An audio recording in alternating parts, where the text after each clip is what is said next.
What's up, everybody? Welcome back to your favorite New York Jets subscription podcast, Badlands. I'm your host, Joe Caporoso. A little Sunday midday coffee. In the morning, not quite at night. We're going to have little other guys hitting tomorrow on Monday, War Room, Tuesday with Connor and myself, Wednesday podcast, Thursday draft season, Friday Buck the Trend, Saturday TOJ Talks. If you have not yet, badlandstoj.com to come to our draft party at Reds by MetLife, live podcasts, raffles, hang with everyone, react to the pick. It's going to be a great time. Also, still have quarter zips for sale at badlandstoj.com. So go check that out. What I'm going to talk about today is the debate swirling around what the Jets should do with the 10th overall pick. Of course, we're going to start getting pretty draft heavy, or not that we haven't been already, with our talk. Also, our draft guide is going to drop about 9 days before the draft for everyone in War Room on the Patreon. So if you're not at that tier yet, you got to get it done. I think Connor said they have something like 97 reports done already, and they're just like ripping through them. And this guide is like the Bible that you need to be ready for the draft as a Jets fan. So, I did a poll this morning for Jet fans, not who you want with the 10th overall pick, but who you think they're going to take. There's literally like 7 or 8 names I could have listed. I went with 4: Bowers, Odunze, Fontenot, Fashanu. Could have very easily put Fuaga in there. Could have put Neighbors in there, or MHJ, although I don't think that they'll fall that far. But you could say maybe they'll trade up to get them. Could they trade down and look at a guy like Mims or Latham? There's a lot of different names that are pragmatically associated with the Jets. Now, look, I was trying to do this through the lens, and if they just stay put at 10 and they can't find a trade partner, and I do think they'll be looking both up and down, what happens? And it's hard for the Jets to kind of go wrong this year. There's a lot of good options for them at positions of need, and you could still argue that their top 2 needs are wide receiver and offensive line. Offensive line because they have a front that has an injury history and is a little older, and we know players get hurt up front. So having a first-round talent there, both for this year and the years after, is inevitably a good thing. And receiver, because they really still need a starting receiver, because you need 3 starting receivers in today's NFL. And their number 2 receiver, Mike Williams, who we're all excited about, might not be 100% for week 1. And the Jets 3 through 5 on the receiver depth chart is pretty bad. They're okay at tight end. I think Conklin's like a league average starter. Ruckert's probably a league average backup.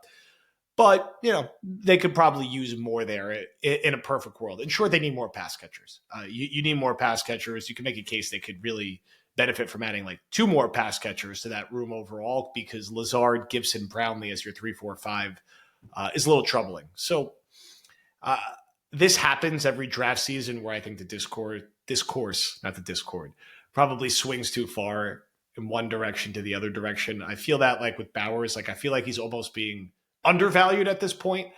I think would not be a pick to complain about at all. Adding more talent to the tight end room, but really he's going to become, your number 2, number 3 pass catcher right away. And you could do a lot of what we saw the Lions do last year with Laporta and St. Brown, with Garrett Wilson and him. He is a unique player. He's a unique talent. I think he's a better prospect than Kyle Pitts. I know because of Kyle Pitts, everyone is down on the prospect of taking a hyper-athletic tight end who could break a lot of tackles and is kind of half receiver, half tight end. He will offer more as a blocker. I love Connor's Kittle comparison. Now, that's just around his ceiling, but I think the floor is higher than more people are giving him credit for. And this is not a pick where you're going to be like, oh my God, this is a disaster. Like, he would be very good value at 10 and has a chance to really be like exceptional. And you don't have to look far around the league to see the most successful teams have a dynamic tight end who's a huge weapon in the pass game. And that makes you feel a little better about your receiver room, because he's going to kind of chew up a lot of targets that would go to a receiver anyway. I got the question on Saturday, would I prefer him or Odunze? It's like a coin flip. I don't think you go wrong. I would probably narrowly go to Odunze, just because I just think he's short-term, long-term. He's going to hit the ground running with his game. Too big, too physical, could win on contested catches, would plug right in and be an immediate, kind of the number 2 receiver, split that with Mike Williams, and also just great value at number 10 as well. So just a playmaker, a uniquely talented playmaker of a different build, of course, than Bowers, but you're not going wrong with either of these guys. He might not be there at 10. He might be a guy you have to trade up a pick or two to get, but maybe not. If the 4 quarterbacks are going in the top 10 and offensive linemen start going, there's a very real world he's there at 10. And if you're a Jet fan, it's really hard to be mad leaving with Dunze or Bowers. Both will fill needs. Both will be dynamic playmakers from day one, and both offer great medium and long-term value. This is a good situation for the Jets to be in, where these are the two guys they're debating. Brian Thomas Jr., we talked a lot about him on War Room this past week. I wouldn't put him too far behind those guys at all. I mean, really intriguing ceiling, like a pure outside the numbers deep threat that the Jets just haven't had for a long time, and I think could really be electric in this Aaron Rodgers window, especially with Garrett Wilson chewing up so much attention. So another guy that, if Dunze and Bowers are gone, or they decide that, we just want a wide receiver, we don't want the hybrid tight end in Bowers, we want Brian Thomas Jr., I don't see much to complain about there either. Maybe there's a little more risk with him, I would argue, than a Dunze or Bowers, but the ceiling is very intriguing. 6'4", 205, his ability to take the top off of defense. I don't know, again, how you're a Jet fan being like, God, I'm not really excited about that pick. And look, there's a world that the Jets just go offensive line. I think you look at a guy like, Fontenot, who we talked about a ton. The fact that he can play interior, the fact that he can play on the outside, especially in this year one situation where he's probably competing with Simpson for the starting guard job in camp. But, if they go with starting Simpson, could he plug in and start a few games to tackle if and when Tyron Smith misses time, or if Morgan Moses misses time, or if AVT misses time? Could he play inside? Yes, he would likely be that switchblade type player in year 1, year 2 before you figure out where you're going to keep him for good. And the value at 10 is great. Like you feel good about that talent. It's not like you're reaching for him if you want to really secure up front. So I think he is a very real option for them. Fuaga, I feel like maybe a little bit less so, just because, Morgan Moses, despite his age, is pretty durable. And I think, Fuaga feels like a pure right tackle to me. They might like him enough where they say, you know what, like he's going to be our right tackle for 9 of the next 10 years, and he's not going to play a ton as a rookie, or maybe he could plug and play at guard if someone gets banged up, but we just like the player enough and we like his physicality. It's not out of the question. Fashanu, I still like as a long-term left tackle prospect. Again, he's probably going to end up starting 4, 5, 6, 7 games this year behind Tyron Smith. Maybe if Moses misses a couple games, like his long-term floor and ceiling as a franchise left tackle. I think the general point I'm trying to make is that it's really hard for the Jets to go wrong here. And this is all just if they stay put at 10. Could they trade up to 5 or 6 and try to get MHJ or Neighbors because they feel like there's that big of a leap talent-wise? That would be exciting. It would fill a major need. Could they trade back 6 or 7 spots and get one of the guys that I just talked about, or one of the other, lesser tackles in the second tier, pick up a second-round pick and address wide receiver that I think most people, understandably, pending who the second-round pick is, would feel pretty good about that as well. Recouping some of the assets you lost in the Aaron Rodgers trade.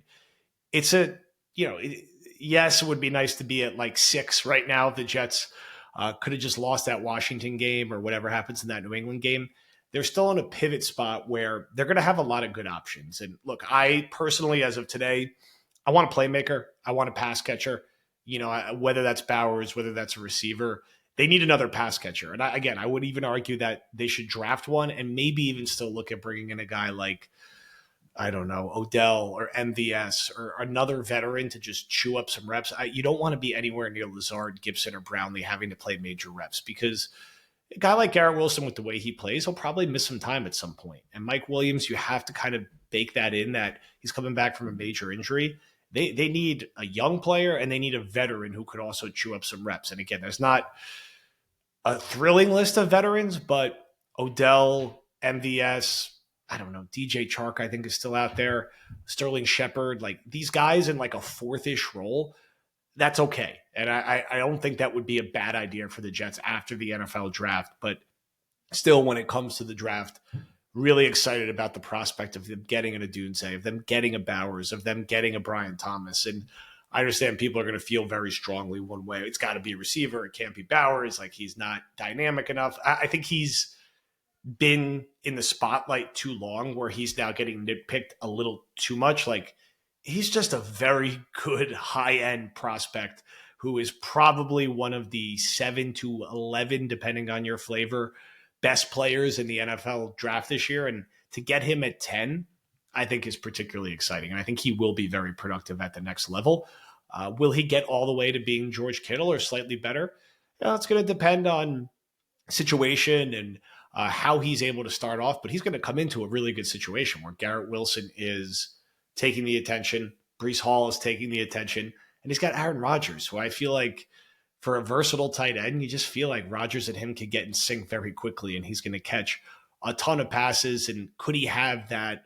I keep going back to that comparison. Can he have that Laporta type impact on what the Jets are doing on offense? So, we're like 2.5 weeks away here. A lot of what we'll talk about this week across all the episodes I just named are draft. There's going to be draft scenarios, opinions on which directions the Jets should go.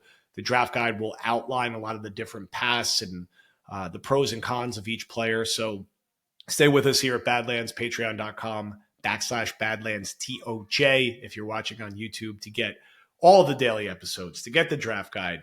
And look out for a couple other things that we're going to have going into the draft party, which will take place night 1. Thank you, everybody, for listening. Enjoy your Sunday, and we will talk to you soon.